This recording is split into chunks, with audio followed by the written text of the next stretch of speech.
In today's video, we'll be making this princess bustier gown. It's flay at the down part with these two design attached to the neck area. If this is something you want to learn, please stay till the end of the video. It's Lena Fashion Hub. It's Lena Fashion Hub again. We'll be making use of 4 yards of lace fabric and 1 yard of lining and 2.5 yards of satin. So we are using 1 yard of lining because we are only adding it at the upper parts of the clothes and of course the other sewing tools. So I folded my material into two. 36 I folded into two, that's 18 inches. That's how wide the flay will be. I just marked the waist to the hip 10 inches. From the waist to the knee I'm using 8 inches because my client doesn't want it to be too tight at the major knee area. I just marked the waist divide by 4, which is 10 inches plus 1.5 inch sewing allowance, and my hip divide by 4 plus 1.5 inch sewing allowance. Then whatever I have at the hip area, I will minus 1 inch and duplicate it at the knee area. Okay, so after this I'll go ahead to take my full gown length. So when taking the full gown length, I'll just minus my half length, which is 18 inches, and then mark where the full gown length is. At that point I'll mark 18 inches, which is the width of my flay. Okay, so at the down parts of the gown, that's where I'll mark 18 inches, which is my flay, the width of my flay. When I open it, it will give me 36 inches. Feel free to make yours wider than that if you want it to be. Okay, so I'm going to connect the knee line to the full gown length line. Then from the hip to the knee, I'll connect it together with a gentle curve. I'll do the same thing to the waist area. So I'll use a gentle curve and connect the waist to my hip. Okay, so at that point, at the full gown length, I came up by 1.5 inch to avoid that part being pointy. So I went ahead and cut. So after cutting, I'm going to place the front part to mark the back part now.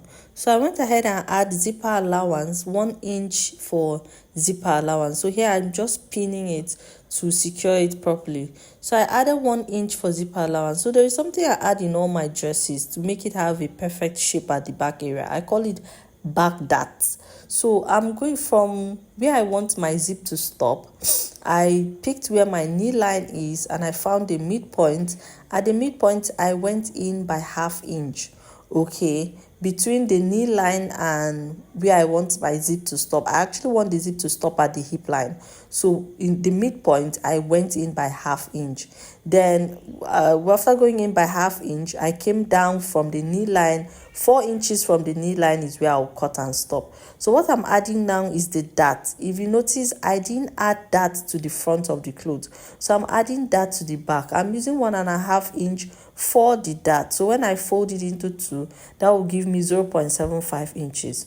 Remember, your zipper allowance for the up part and the down part has to be the same so that your dress will match. So whatever you are using for your half length, please take note of it so that you use the same thing for this down area. Okay, so when cutting the dress, make sure that the lace mouth is showing. I want the lace mouth to show in mine. So when I went ahead, I finished cutting the front part on my lace.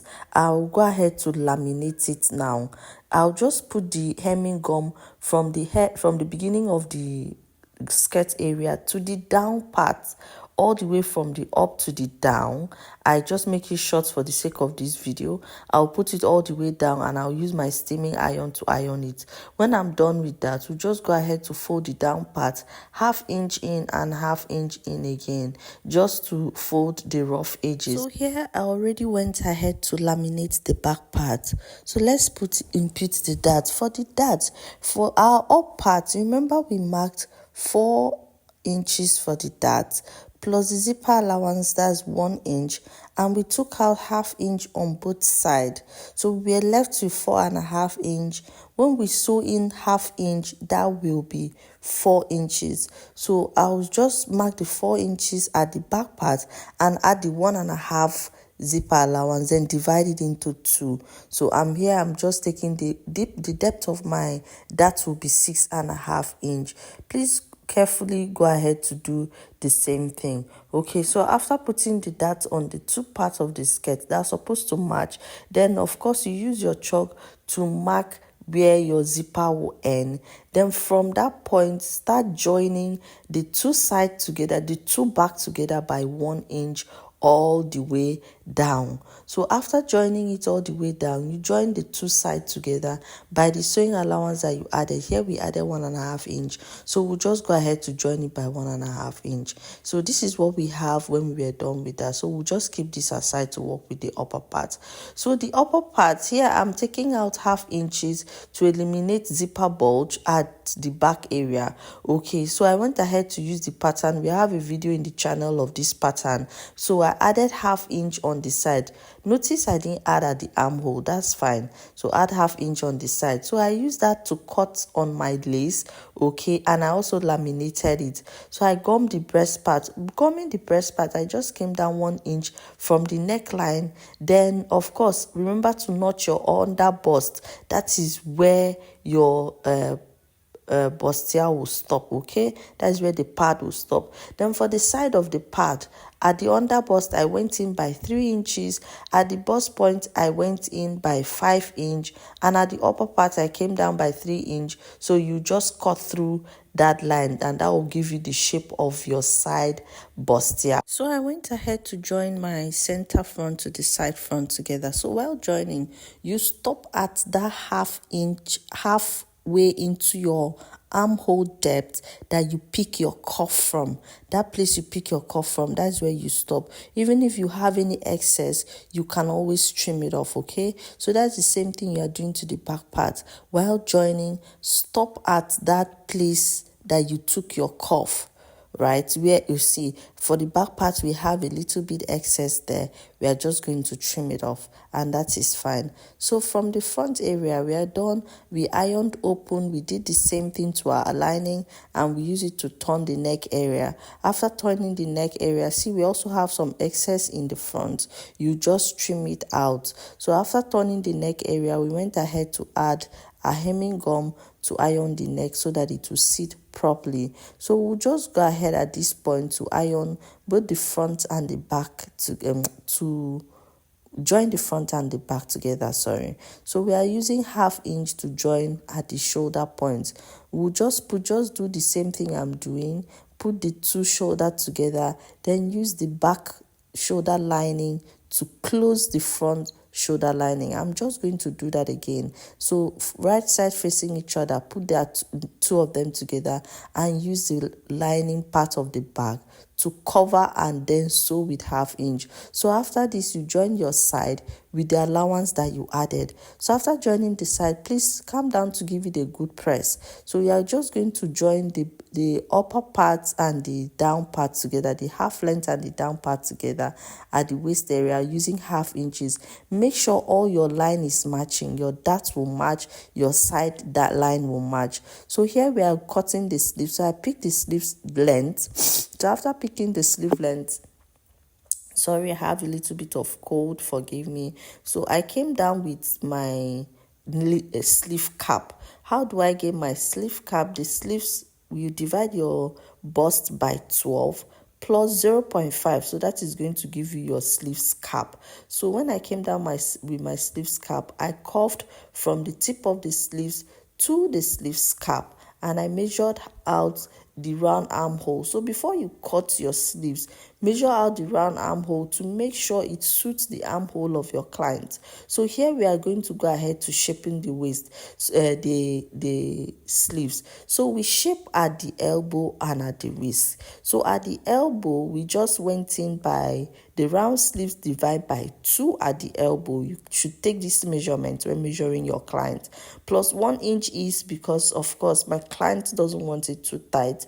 Then at the wrist, we did the same thing. We measured the round sleeves divided by 2 plus 1 inch for ease. So we'll just go ahead and cut through. So after cutting, you shape the sleeves by the allowance you added. I added 1.5 inch, so we are just going to go ahead to join the two sleeves by 1.5 inch. So here I used thick paper stay to cut the design that I attached to the neck area. So I went in by 3 inches at the edge. Then I picked the length, which is 30 inches. I used 30 inches for the length. I found the midpoint of the 30 inches and I went in by 4 inch. So at that same midpoint, I went in again by 6 inches to help me achieve the curve that I want to achieve with this style. So from the edge of the 3 inches that I marked, from the edge, I started curving it to meet that 4 inch point. So at the other edge, I'm also taking the same 3 inches so that I'll make the same gentle curve.